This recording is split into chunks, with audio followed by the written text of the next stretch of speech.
இப்படி தானே எடுக்கணும், இந்த பொசிஷனில். எப்படியே ரொட்டேட் பண்ணிக்கலாம். நேற்று நாங்கள் அவுட்டிங் போயிட்டோம், வெளியே கொஞ்சம் சாப்பிட்டோம் டின்னரு, அதனால சாதம் மீதி ஆயிடுச்சு. அம்மா சவுண்டு, அம்மா வயிறு வலிக்குது, சீக்கிரம் சீக்கிரம் டக்குனு வயிறு வலிக்குது. சவுண்டு சவுண்டு என்னது நேற்று நாங்கள் வெளியே போனோம். சவுண்டா பேசு. ஹலோ ஃப்ரெண்ட்ஸ் அப்படின்னு சொல்லு. ஹாய் போயிட்டுங்களா, சாதம் மீதி ஆயிடுச்சு. அப்படியே நாங்கள் கீழேலாம் எப்போயும் வேஸ்ட் பண்ண மாட்டோம். ஸோ அந்த சாதத்தை தண்ணி ஊற்றி வச்சுருக்கோம். தண்ணியும் தயிரும் சேர்த்து ஊற்றணுங்க. தண்ணி கொஞ்சமாக ஊற்றிட்டு தயிர் கொஞ்சம் ஊற்றி தண்ணி ஊற்றினோம்னா இந்த மாதிரி நல்லாயிருக்கும். அப்புறம் வெங்காயம், பச்சை மிளகா. மழை நேரத்தில் பழைய சோறு சாப்பிட்றோன்னு நினச்சிக்காதீங்க, பட் நல்லா தான் இருக்கும். கொஞ்சம் வெயிலும் இருக்குது இங்கே. இது உடம்பு குளிர்ச்சி நல்லது. பழைய சாதம் உங்களுக்கு தெரியும்ல, பி காம்ப்ளெக்ஸ் இதில் இருக்குதுன்னு.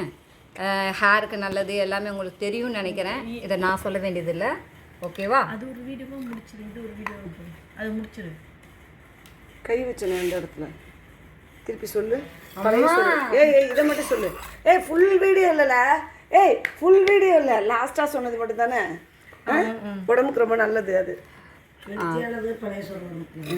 பழைய சாதம் ஹெல்த்தியானது, நல்லதும் கூட.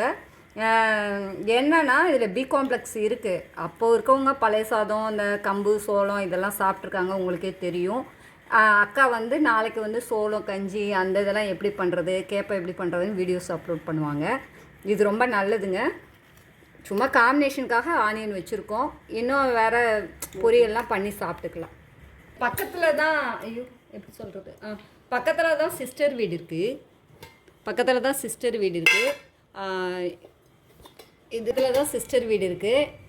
இன்னைக்கு காலையில் டிஃபன் பண்ணியிருந்தோம். கெஸ்ட்டு கொஞ்சம் வந்திருந்தாங்க. அவங்ககிட்ட கொஞ்சம் வெளியே இன்றைக்கி ஷாப்பிங் பண்ணுற வேலை இருந்ததுனால சிஸ்டர் வீட்டிலேருந்து சமைச்சு கொண்டு வந்துட்டாங்க. ரைஸ், பாயில் எக், அரைக்கீரை. நாங்கள் அரைக்கீரை கடைஞ்சிட்டு தாளிக்கிறது. சில பேர் தாளிக்க மாட்டாங்க, கடைஞ்சோன்னு அப்படியே விட்டுருவாங்க. கடைஞ்சிட்டு தாளிக்கிறது. இதில் ப்ரோட்டீன் இருக்குது, உங்களுக்கு தெரியும், இருந்தாலும் சொல்கிறேன். பாய்.